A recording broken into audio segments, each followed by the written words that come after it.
ജിൻഡോയുടെ സംവിധാനത്തിലുള്ള സംഘട്ടനങ്ങളും കോമഡിയും ജാസ്മിൻ ഗബ്രി മസാലക്കൂട്ടുകളുമായി ഒരു ചുരുളി ലെവലിലേക്ക് മുന്നേറുകയാണ് ബിഗ് ബോസ് മലയാളം സീസൺ 6. അനാവശ്യമായ കാര്യങ്ങളാണ് ഇത്തവണ വലിയ പ്രശ്നമായി മത്സരാർത്ഥികൾ ഉയർത്തിക്കാണിക്കുന്നത്. അത്തരത്തിലൊന്നാണ് സ്ത്രീകളുടെ ഇന്നർ ഡ്രസ് പൊക്കിപ്പിടിച്ച് ജിൻഡോ ഉണ്ടാക്കിയ പുതിയ കണ്ടന്റ്. ജിൻഡോ കാണിച്ച തെറ്റിന് ശിക്ഷ വിധിക്കുന്നതിനിടയിലാണ് ജാസ്മിന്റെ ഇന്നർ ഡ്രസ് പ്രശ്നം എടുത്തിടുന്നത്. സ്വയം ശിക്ഷയിൽ നിന്നും ഒഴിയുന്നതിനായി അദ്ദേഹം കണ്ടെത്തിയ മാർഗമായിരുന്നു ഇതെന്നാണ് പൊതുവെയുള്ള ആരോപണം. ഇത് വീടിനകത്തും പുറത്തും വലിയ ബഹളങ്ങൾക്കും വഴക്കിനും കാരണമായി മാറി. കുളിക്കാൻ പോകുന്ന വഴി പവർ ടീമിന്റെ മീറ്റിംഗിൽ പങ്കെടുക്കാൻ വേണ്ടിയാണ് ജാസ്മിൻ വസ്ത്രങ്ങൾ എല്ലാവരും ഇരിക്കുന്നിടത്ത് വെക്കുന്നത്. കുറെ നേരം കഴിഞ്ഞിട്ടും അതെടുത്ത് മാറ്റിയില്ലെന്ന് ആരോപിച്ചാണ് ജിൻഡോ പ്രശ്നമുണ്ടാക്കിയത്. ശേഷം ജാസ്മിനും ജിൻഡോയും വാക്കുതർക്കത്തിലേർപ്പെട്ടു. ഇതിനിടയിൽ ഗബ്രിയുടെ പേരുകൂടി വന്നതോടെ അയാളും തർക്കത്തിലേക്കെത്തി.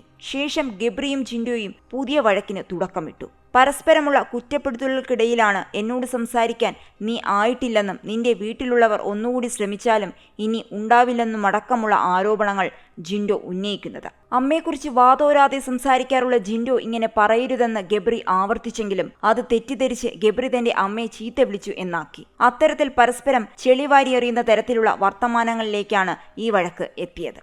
ഇതിനിടയിൽ ബിഗ് ബോസ് ഇരുവരെയും കൺഫെഷൻ റൂമിലേക്ക് വിളിപ്പിച്ച് താക്കീതും നൽകി. സ്ത്രീകളും കുട്ടികളും കാണുന്ന ഷോ ആണെന്നും അവിടെ വീട്ടുകാരെ അധിക്ഷേപിച്ചുള്ള കമന്റുകൾ പറയാൻ പാടില്ലെന്നും ബിഗ് ബോസ് പറഞ്ഞു. ഈ വിഷയത്തിൽ വീടിനകത്തും പുറത്തും ജിൻഡോയ്ക്കെതിരെ വലിയ വിമർശനമാണ് ഉയരുന്നത്. മാത്രമല്ല താരത്തെ അനുകൂലിക്കുന്നവരുമുണ്ട്. ഏതായാലും ഷോയുടെ സഭ്യതയെക്കുറിച്ച് ബോധ്യമുണ്ടായിരുന്നെങ്കിൽ ഈ സീക്വൻസ് എപ്പിസോഡിൽ നിന്നും മാറ്റാമായിരുന്നു. ഏതായാലും ജിൻഡോ ഇനി എത്ര ടോക്സിക് ആണെന്ന് പറഞ്ഞാലും മണ്ടനാണെന്ന് പറഞ്ഞാലും ചൊറിയനെന്ന് പറഞ്ഞാലും ഇപ്പോൾ ബിഗ് ബോസ് ആവശ്യപ്പെടുന്ന രീതിയിൽ ആ ഷോയെ മുന്നോട്ട് കൊണ്ടുപോകുന്നത് പുള്ളിയാണ്. 13 പേര് ഒരുമിച്ച് മലമറിച്ചിട്ടും എപ്പിസോഡും ലൈവുമെല്ലാം പുള്ളി മാത്രമേ നിറങ്ങി നിൽക്കുന്നുള്ളൂ. മറിച്ച് റോക്കിയാകാതെ പിടിച്ചു നിൽക്കുന്നില്ലേ എന്നാണ് പ്രേക്ഷകർ പറയുന്നത്. എന്നാൽ ഈ കൊടുങ്കാറ്റിനിടയിൽ ഒരു മന്ദമാരുതനെ പോലെ ഒരിത് നമ്മുടെ അപ്സര കണ്ടെത്തിയിരിക്കുകയാണ്. താൻ സാക്ഷിയായ ഒരു സംഭവത്തെക്കുറിച്ച് അപ്സര പറയുകയാണ്. ഞാൻ ബാത്റൂമിൽ കുളിച്ചുകൊണ്ട് നിൽക്കുമ്പോൾ 2 പേരുടെ സംഭാഷണം കേട്ടു. ഒരാൾ ചോദിക്കുന്നു, നീ എന്തായിപ്പോ എന്നോട് മിണ്ടാത്തത്? നിനക്കെന്തു പറ്റി? മറുഭാഗത്ത് പെൺകുട്ടിയാണ്, അവളൊന്നും മിണ്ടുന്നില്ല. അപ്പോൾ ഇദ്ദേഹം വീണ്ടും ചോദിക്കുന്നു, പറ, നീ എന്തു പറ്റിയെന്ന് പറ, ഇപ്പം തന്നെ എന്നോട് പറ. ഒന്നുമില്ല, ഞാൻ നാളെ പറയാം എന്ന് പെൺകുട്ടി.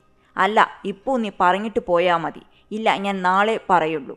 അപ്പോൾ അയാൾ ദേഷ്യം വന്നിട്ട് ഡോർ അടച്ചു പോകുന്നു. എന്നാൽ ഇത് വളരെ സ്വീറ്റായ ഒരു സംഭാഷണമായിരുന്നുവെന്നാണ് അപ്സര പറയുന്നത്. ഇത് ആരൊക്കെയാണെന്നല്ലേ? അർജുനും ശ്രീതു.